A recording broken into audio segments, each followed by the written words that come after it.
हैं कि प्रधानमंत्री श्री नरेंद्र मोदी जी ने अपने कार्यकाल के आरंभ से ही किसानों के हित में बहुत फैसले लिए हैं और जो ये ऐतिहासिक तीसरी टर्म है इसमें तो मोदी जी ने एक के बाद एक किसानों के लाइवलीहुड को इम्प्रूव करने के लिए हर तरह के अच्छे फैसले लिए हैं। आज एक बड़ा फैसला हुआ है, शुगर केन सीजन 2025 इस सीजन के लिए fair and remunerative price sugarcane का डिसाइड किया गया है। आप सब जानते हैं कि this is the benchmark price below which sugar factories cannot purchase. That means they have to purchase at this or above price. Actual calculation of FRP is done on the basis of variety of factors.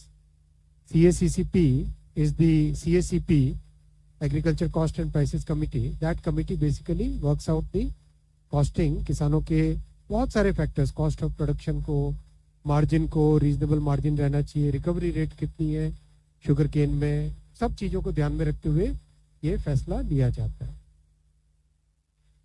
आज निर्णय लिया गया है कि fair and remunerative price sugarcane का रहेगा 355 rupees per quintal और इसके ऊपर 0.1% पे एक एडजस्टमेंट है और नीचे 0.1% होने पर एक रिकवरी अगर 10.25% से कम होती है तो उसका एक एडजस्टमेंट। बहुत ही साइंटिफिक फॉर्मूला है। बेसिक तौर पे अगर आप देखें कि जो कॉस्ट है all India weighted average cost of production of sugarcane वो है 173 रुपीज पर क्विंटल, ऑलमोस्ट उसका डबल प्राइस डिसाइड किया गया है 355 rupees, 105% more than the cost. This is very important figure. 2023-24 इस पीरियड का जो एग्रीकल्चर इस शुगर केन सीजन के जो कंप्लीट लेटेस्ट डेटा है उसके हिसाब से शुगर केन फार्मर्स को 1,11,701 करोड़ रुपए शुगर केन के दाम के रूप में मिले, क्योंकि एक बहुत अच्छा रिम्यूनरेटिव प्राइस माना गया।